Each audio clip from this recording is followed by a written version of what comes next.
Police శాఖను అత్యున్నత స్థానంలో ఉంచాలన్నదే తెలంగాణ సర్కార్ లక్ష్యమన్నారు ఎంపీ కవిత. లగ్డీకపూర్లో నూతనంగా నిర్మించిన విమెన్ సేఫ్టీ వింగ్ భవన ప్రారంభోత్సవానికి హోంమంత్రి మహమూద్ అలీతో కలిసి కవిత హాజరయ్యారు. మహిళల భద్రత కోసం షీ టీమ్స్, క్యాబ్స్, పోలీస్ స్టేషన్లు, భరోసా సెంటర్లు ఏర్పాటు చేశామని చెప్పారు.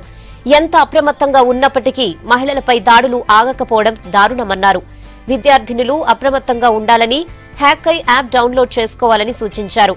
తెలంగాణ పోలీసులకు జాతీయ స్థాయిలో మంచి పేరుందన్నారు హోంమంత్రి మహమూద్ అలీ. గతంలో పోలీస్ స్టేషన్లు దారుణంగా ఉండేవని, టీఆర్ఎస్ ప్రభుత్వం వచ్చాక పోలీస్ స్టేషన్లను కూడా ఆధునికీకరించామన్నారు.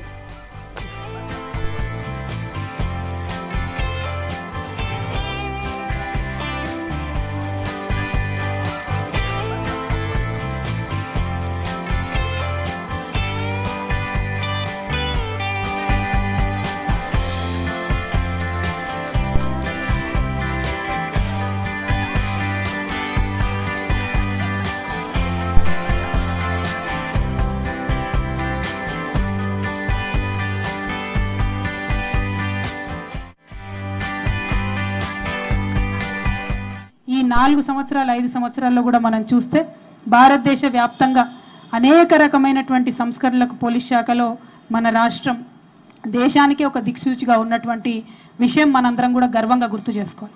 ఈ మాట ఒక మహిళగా నేను చాలా గర్వంగా చెప్తా ఉన్నాను. ఎందుకంటే ఇవాళ హైదరాబాద్ సిటీలో మనం ఎక్కడికి వెళ్ళినా, ఏ సందర్భంలో వెళ్ళినా, ఏ సమయంలో వెళ్ళినా నా పోలీస్ నాకు అండగా నిలబడుతుంది అనేటటువంటి ఒక కాన్ఫిడెన్స్, ఒక విశ్వాసాన్ని తెలంగాణ ఆడబిడ్డలందరికీ ఇచ్చినందుకు పోలీస్ శాఖ వారందరికీ కూడా మనస్ఫూర్తిగా నేను ధన్యవాదాలు తెలియజేస్తా ఉన్నాను. అందుకే మనం చాలా దేశాలలో చూస్తాం, ఉద్యోగ అవకాశాలు ఉన్నా ఆడబిడ్డల్ని బయటకు పంపలేరు. Mobility is a huge issue. International forums అంతట్లో కూడా బాగా డిస్కషన్ అయ్యేటటువంటి ఇష్యూ. ఆ మొబిలిటీని మనం సులభతరం చేయడం జరిగింది. షీ క్యాబ్స్ 24 గంటలు పెట్టడం కావచ్చు, మహిళల కోసం ప్రత్యేకంగా బస్సులు ఏర్పాటు చేయడం కావచ్చు, మహిళా పోలీస్ స్టేషన్లు ఏర్పాటు చేయడం కావచ్చు. ఎప్పుడైనా సరే మహిళలు 100 నంబర్ కాల్ చేస్తే వితిన్ మినిట్స్ మేము రెస్పాండ్ అవుతాం అనేటటువంటి విశ్వాసం కల్పించడం కావచ్చు. ఇవన్నిటి వల్ల ఇవాళ హైదరాబాద్లో ఆడబిడ్డలు, అది విద్యార్థినులు కావచ్చు, ఉద్యోగస్తులు కావచ్చు, గృహిణులు కావచ్చు, అందరూ కూడా మరొక విశ్వాసంతో ముందుకు వెళ్తా ఉన్నారు. మహిళా కోసం, సేఫ్టీ అండ్ సెక్యూరిటీ కోసం ఈ బిల్డింగ్ చాలా ఇంపార్టెంట్ బిల్డింగ్ ఉంది. ఇక్కడికి మొత్తం డిస్ట్రిక్ట్లో కంట్రోల్ చేసినాకి బాగా అవుతుంది. ఈ బిల్డింగ్ చూపిస్తే కార్పొరేట్ బిల్డింగ్ అట్లా ఉంది. ఎంత ముందు పోలీస్ ఆఫీస్ ఏ పోలీస్ స్టేషన్ ఉన్నాయి, లేకుంటే పోలీస్ ఆఫీసర్స్ అంత మంచి లేదు. లాస్ట్ 2 years బిఫోర్ కేరళలో చీఫ్ మినిస్టర్ వచ్చిన తర్వాత ఒక పోలీస్ స్టేషన్ తీసుకుపోయిన పంజాగుట్ట పోలీస్ స్టేషన్ చూపే తర్వాత ఆయన చెప్పారు, ఇండియాలో ఎక్కడ లేదు ఇది ఇట్లా పోలీస్ స్టేషన్. తప్పకుండా పోలీస్ మన చాలా బాగా పని చేస్తున్నారు. ఇప్పుడు పోలీస్ భయం లేదు పబ్లిక్కి. పబ్లిక్ ఎవరు పోతే అంటే చాలా రెస్పెక్ట్ ఇస్తున్నారు. పోలీస్ పబ్లిక్ ఫ్రెండ్షిప్లో చాలా పని చేశారు. నేను చాలా మా డీజీపీ గారు, కమిషనర్ గారు చాలా శుభాకాంక్షలు చెప్తున్నాను.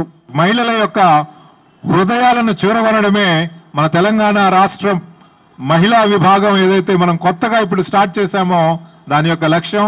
దానికి ఈరోజు మన స్వాతి లక్రా గారు అధినేతృత్వం వహించడం, మనం హైదరాబాద్ సిటీలో మొట్టమొదటిసారిగా ఈ ఉమెన్ సేఫ్టీలో భాగంగా గౌరవ ముఖ్యమంత్రి గారు ఒక టాస్క్ ఫోర్స్ కాన్స్టిట్యూట్ చేసినప్పుడు దాంట్లో మెంబర్గా ఉండి, ఆ తర్వాత షీ టీమ్స్ మనము లాంచ్ చేసినప్పుడు అప్పటి నుంచి ఇప్పటి వరకు కూడా షీ టీమ్స్ ప్రక్రియ మరింత దినదినాభివృద్ధి చెందే విధంగా, సమాజంలో అందరి యొక్క అభిమానాన్ని చూరగొనే విధంగా చర్యలు తీసుకున్నటువంటి స్వాతి లక్రా గారిని ఈ సందర్భంగా నేను అభినందిస్తున్నాను.